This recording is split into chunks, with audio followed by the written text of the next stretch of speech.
महाराष्ट्र के गृह मंत्री अनिल देशमुख की कुर्सी पर संकट बरकरार है। सवाल ये कि अनिल देशमुख की कुर्सी बचेगी या जाएगी। इसी को लेकर आज मुंबई में एनसीपी नेताओं की बैठक हो सकती है। बैठक में अजीत पवार, जयंत पाटिल समेत कई बड़े नेता शामिल हो सकते हैं। बैठक में परमवीर सिंह की चिट्ठी और उससे लगे आरोपों पर चर्चा भी संभव है। बैठक में यह रणनीति बनाई जा सकती है कि पूरे मामले में हमलावर बीजेपी को आखिर जवाब कैसे दिया जाए।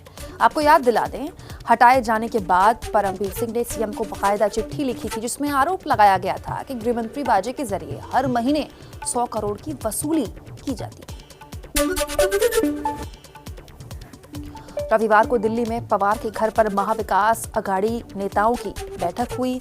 बैठक में प्रफुल्ल पटेल, अजीत पवार, जयंत पाटिल और सुप्रिया सुले शामिल थीं। सूत्रों के मुताबिक बैठक में एनसीपी प्रमुख शरद पवार भी मौजूद थे, जिन्होंने कहा कि इस्तीफे पर फैसला सीएम उद्धव ठाकरे लेंगे। अगर कोई सबूत मिला तो कार्रवाई होगी। जल्दबाजी में कोई फैसला ना लिया जाए। वहीं शिवसेना नेता संजय राउत ने शरद पवार से अलग से मुलाकात की और फिर एबीपी न्यूज से कहा, देशमुख इस्तीफा नहीं देंगे। अगर विपक्ष के इस्तीफे की मांग को मान लिया जाए तो आधा कैबिनेट खाली हो जाएगा। शरद पवार ने वाजी की नियुक्ति की पूरी जिम्मेदारी परमवीर सिंह पर डाल दी। महाराष्ट्र में चिट्ठी विवाद पर शरद पवार ने कहा कि चिट्ठी में आरोप हैं, सबूत नहीं। कमिश्नर रहते हुए परमवीर सिंह ने आरोप क्यों नहीं लगाए? ट्रांसफर के बाद सवाल क्यों खड़े किए? महाराष्ट्र के पूर्व सीएम देवेंद्र फडणवीस ने पवार पर पलटवार किया और कहा कि शरद पवार की बातें हैरान करने वाली हैं। देशमुख के कहे बिना सचिन वाजे की नियुक्ति हो ही नहीं सकती। देशमुख के इस्तीफे तक आंदोलन हम चलाए रखेंगे। मनसुख हिरेन केस में महाराष्ट्र एटीएस ने मौत की गुत्थी सुलझाने का दावा किया है। महाराष्ट्र एटीएस ने निलंबित पुलिस कांस्टेबल विनायक शिंदे और क्रिकेट बुकी नरेश कौर को गिरफ्तार किया है। दोनों को 30 मार्च तक एटीएस की हिरासत में भेज दिया गया है। वहीं एनआईए ने महाराष्ट्र सरकार को केस हैंडओवर करने के लिए खत लिखा है। बीजेपी ने कल बंगाल के लिए अपना चुनावी घोषणा पत्र जारी कर दिया। पहली कैबिनेट बैठक में सीएए लागू करने का वादा किया गया है। साथ ही किसानों को सम्मान निधि का 3 साल का बकाया 18,000 रुपए देने का भी ऐलान किया गया है। बीजेपी के संकल्प पत्र में सभी नौकरियों में महिलाओं को 33% आरक्षण देने का वादा है।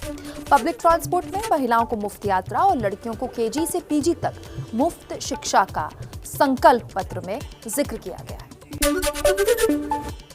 चलिए अब आगे बढ़ते हैं और कुछ और खबरें आपको दिखाते हैं इत्मीनान से।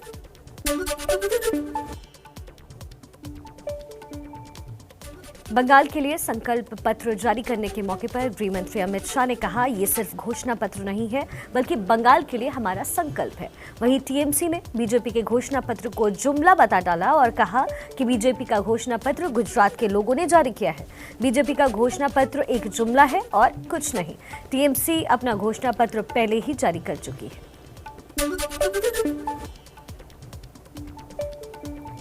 आज ममता बनर्जी की बांकुरा में 3 रैलियां हैं। कल पीएम ने बांकुरा में धुआंधार प्रचार किया और घोटालों पर टीएमसी को जमकर घेरा। पीएम ने कहा कि बीजेपी स्कीम पर चलती है, टीएमसी स्कैम पर। टीएमसी का मंत्र है, जहां स्कीम वहां स्कैम। पीएम ने कहा कि भ्रष्टाचार और सिंडिकेट का खेल अब नहीं चलेगा।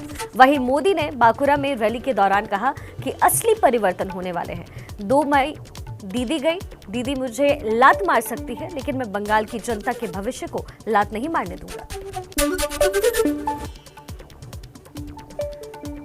बंगाल के इग्रा में अमित शाह ने घुसपैठ को लेकर ममता बनर्जी पर निशाना साधते हुए कहा कि पहले भी घुसपैठ हो रही थी और अब भी घुसपैठ हो रही है। ममता सरकार बंगाल में घुसपैठ रोकने में नाकाम रही। शाह ने कहा कि बीजेपी 5 साल में बंगाल को घुसपैठ से मुक्त करेगी। गृह मंत्री अमित शाह 26 मार्च तक बंगाल में ही रहेंगे। आज दिन में असम के दौरे पर रहेंगे और कल अमित शाह मिदनापुर में रोड शो के जरिए जनता से संवाद करेंगे। असम में बीजेपी और कांग्रेस के दिग्गज प्रचारक प्रचार कर रहे हैं। असम में पीएम मोदी ने बेहतर सुविधाओं के लिए डबल इंजन सरकार के लिए एनडीए को वोट देने की अपील की और कांग्रेस पर जमकर निशाना साधा। पीएम ने कहा कि कांग्रेस का खजाना खाली हो चुका है, इसलिए वो सत्ता में आने के लिए कुछ भी कर सकती है। जवाब में कांग्रेस महासचिव प्रियंका गांधी ने सवाल उठा दिए और कहा कि पहले तो 2-2 सीएम दे दिए, अब डबल इंजन का रिमोट किसके पास रहेगा? पीएम ये भी बताए।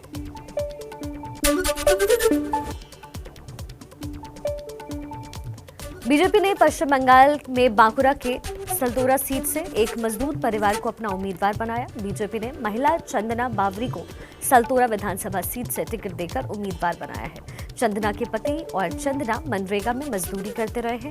चंदना के पास ना तो प्रचार के लिए पैसे हैं, न ही गाड़ी और न ही समर्थकों का हुजूम, लेकिन पार्टी की तरफ से मिले भरोसे से चंदना को हिम्मत जरूर मिली है। कुछ और खबरें आपको दिखाते हैं इत्मीनान से। उत्तराखंड के नए सीएम तीरथ सिंह रावत अपने बयानों को लेकर एक बार फिर सुर्खियों में है। तीरथ सिंह रावत ने इस बार कहा है कि आपदा के समय ज्यादा बच्चे वालों को ज्यादा मदद मिली और कम बच्चे वालों को कम मदद मिली। वहीं रामनगर में भाषण के दौरान तीरथ की जुबान फिर फिसल गई और बोल डाला कि भारत पर अमेरिका ने 200 साल तक राज किया। उत्तराखंड के पूर्व सीएम हरीश रावत ने इस बयान को लेकर तीरथ सिंह रावत की चुटकी ली और कहा कि मुख्यमंत्री के सेंस ऑफ ह्यूमर के सामने मैं स्तब्ध हूं, उनके बयानों पर हंसा भी नहीं जा सकता। देहरादून के करीब 150 मंदिरों में गैर हिंदुओं के प्रवेश को वर्जित करने वाले पोस्टर लगाए गए हैं। पोस्टर लगाने वाले हिंदू युवा वाहिनी का कहना है ऐसा मंदिरों में होने वाली तोड़फोड़ को रोकने के लिए किया गया है। हालांकि जैसे ही पुलिस को सूचना मिली, इन बैनर्स को यहां से हटा दिया गया। साथ ही आईपीसी की 153A के तहत धर्म के आधार पर समाज में नफरत फैलाने का मामला भी दर्ज किया गया है। लेकिन हिंदू युवा वाहिनी का दावा है कि ऐसे पोस्टर पूरे उत्तराखंड के मंदिरों के बाहर लगाकर गैर हिंदुओं को चेतावनी देने का काम हम करेंगे। कर्नाटक बीजेपी के एक विधायक बसगोड़ा पाटिल यत्नाल का दावा है कि पार्टी को अगर कर्नाटक में बीजेपी की सरकार बचाए रखनी है तो येदियुरप्पा को कुर्सी से हटाना पड़ेगा। सीएम येदियुरप्पा के विरोधी माने जाने वाले बीजेपी विधायक पाटिल ने कहा कि 3 मुख्यमंत्रियों को बदलने की आवश्यकता पर चर्चा लंबे समय से चल रही है। कर्नाटक में भी चुनाव बाद बदलाव होगा। बसगोड़ा पहले भी कई बार इस तरह से खुलेआम येदियुरप्पा के खिलाफ जुबान खोल चुके हैं। बिहार में नीतीश कुमार और बीजेपी के बीच एक बार फिर खटपट हो गई है।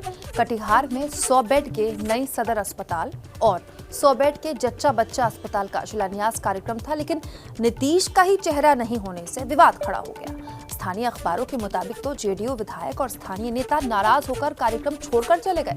हालांकि डिप्टी सीएम इसे चूक बता रहे हैं। वहीं ट्विटर पर आरजेडी ने नीतीश कुमार की चुटकी ली। बीजेपी और नीतीश के बीच 4 महीने में ही अब तक कई मतभेद इससे पहले भी सामने आ चुके हैं। महाराष्ट्र में कोरोना लोगों की चिंताएं बढ़ा रहा है। पिछले 24 घंटे में 30,535 कोरोना के नए केसेस सामने आ चुके हैं। 99 लोगों की मौत हो चुकी है। एक दिन का महाराष्ट्र में ये अब तक का सबसे बड़ा आंकड़ा है। महाराष्ट्र में कोरोना के एक्टिव केसेस 2,10,000 तक पहुंच चुके हैं। पुणे में 24 घंटे में 5,408 पॉजिटिव केसेस सामने आए और 32 लोगों की मौत हो गई। नागपुर में 3,614 नए कोरोना पॉजिटिव केसेस सामने आए हैं और 32 लोगों की यहां भी जान जा चुकी है।